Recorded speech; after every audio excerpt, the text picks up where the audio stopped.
Thank you so much for spending your Sunday morning with us during a day that is no doubt going to be very emotional for so many right across the country. And first this morning, Australians around the nation are being asked to come together in reflection and remembrance, marking 1 week since one of the darkest days in Australia's history claimed 15 innocent lives. Let's go live to 9 Sydney reporter Samantha Pote at Bondi Pavilion. Sam, a powerful show of solidarity planned there tonight.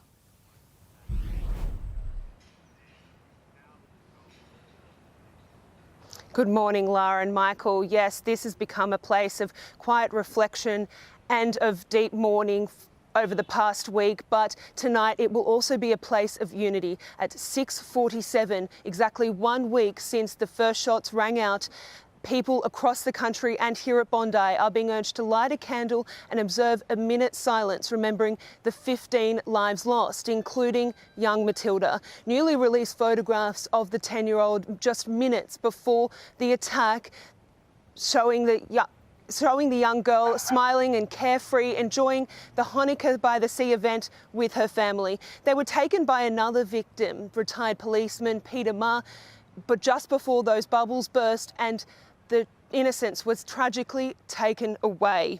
Hundreds, if not thousands of people are expected here today, including Prime Minister Anthony Albanese, and a strong police presence to keep everyone safe. The makeshift memorial behind me has been growing by the day with flowers and letters of support for the Jewish community, but tomorrow it will be cleared and preserved until a more permanent tribute can be built. Michael and Sarah, the pain here is still so raw a week on, but so is the resolve of the community, determined to support one another and stand united against hate. Sam, it'll be a tough, emotional day. Thank you. Indeed. All right, let's get the rest of the day's news now. It's over to Sarah.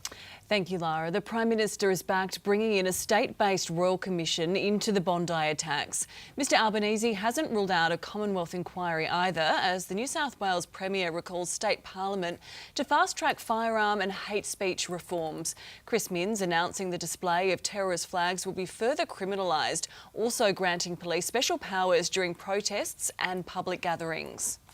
Many people have reported back to me that they think it's a step too far. I don't think it is.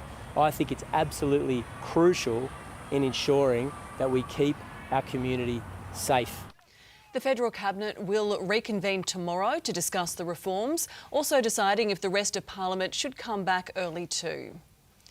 And in Melbourne, police may shut down a planned anti-Zionist rally tomorrow in the wake of the Bondi massacre. That's on top of another potential demonstration happening in the CBD today. Anti-immigration group Put Australia First planning to rally outside State Parliament. Former Treasurer Josh Frydenberg says it needs to be stopped, accusing the Victorian government of leading Melburnians down the path of radicalisation. It will simply pour petrol on the fire of hate. And the government is culpable. The Victorian government has allowed Victoria to be radicalised. The Victorian government says this is not a time for divisive protests and says any violence will be met with by police. Queensland police have pounced on a man after he allegedly tried to carjack a couple at knife point. Officers tracked him for several hours, drawing a gun and taser as they struggled to close in on the man. Then moments later, police managed to apprehend him at Sunnybank Shopping Centre. And there's been a major security breach at 2 Adelaide prisons. Investigators are looking at whether a forged access pass was used to enter high security areas. On Thursday, a person with limited access and possibly a criminal record was found with what may be a doctored pass. It's raised fears they accessed unauthorised areas at one or both prisons without an escort. 2 people have been rescued from a car in Melbourne's north after colliding with another vehicle, causing the car to flip. The crash happened on Mount Alexander Parade in Ascot Vale just after 2 o'clock this morning. Nobody was seriously injured. Public transport commuters in Victoria will soon fork out more money to catch a tram, train or bus as the government quietly unveiled a fare price hike. Live to Today Melbourne reporter Simon Love. Simon, how much will ticket costs rise?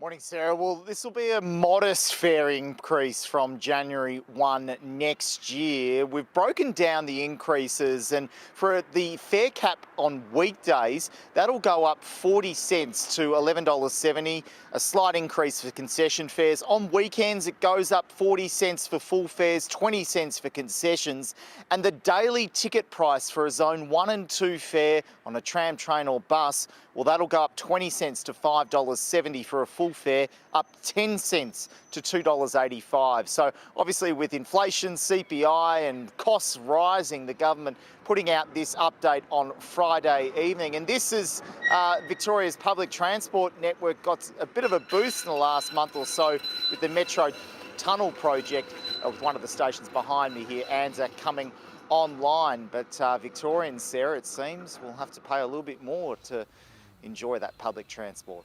Yeah, just another thing getting more expensive. Simon, thank you so much.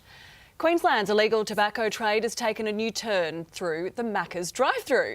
Dealers now selling their products in public places to escape detention.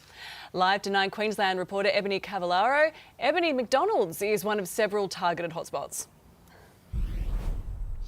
Sarah, that's right. Fast food outlet car parks, even shopping centre car parks. This is where illegal traders are turning to try and move their product. We understand they're communicating with their customers via messaging apps like WhatsApp.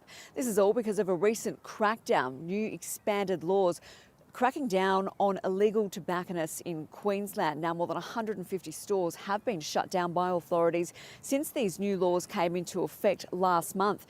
To give you an idea of just how widespread this practice is, authorities have also seized around $16 million worth of product in less than 1 month since these new laws came into effect. Now, the Association of Convenience Stores has labelled this practice as dodgy and does warn that it could be dangerous as well. Sarah? Dodgy indeed. Thank you so much. Now, Prince George has joined Prince William to prepare a meal for the homeless at the same shelter Princess Diana brought the future king to as a child. Europe correspondent Mimi Becker has more.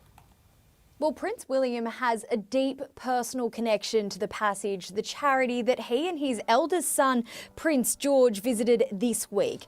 12-year-old George following in his father's footsteps some 32 years after William first visited the shelter with Diana. William and George put the finishing touches on the Christmas tree, set tables and helped prepare a festive lunch for 150 people. It seems George was incredibly comfortable with people sharing hugs with some of the guests. Kensington Palace released a video of the outing with lots of light-hearted moments. Now, Prince George signed the visitor's book on the same page previously signed by his father and late grandmother on the 14th of December 1993. Prince William has been a patron at the charity for the past 6 years, and he's reflected on the impact that first visit at the Passage had to the rest of his life, opening his eyes to what others may experience. It's when you meet people, like I did then, who put a different perspective in your head and say like, well, I was living on the street last night. You're like, whoa. The future king, perhaps hopeful this week's visit with his own eldest son, did the same.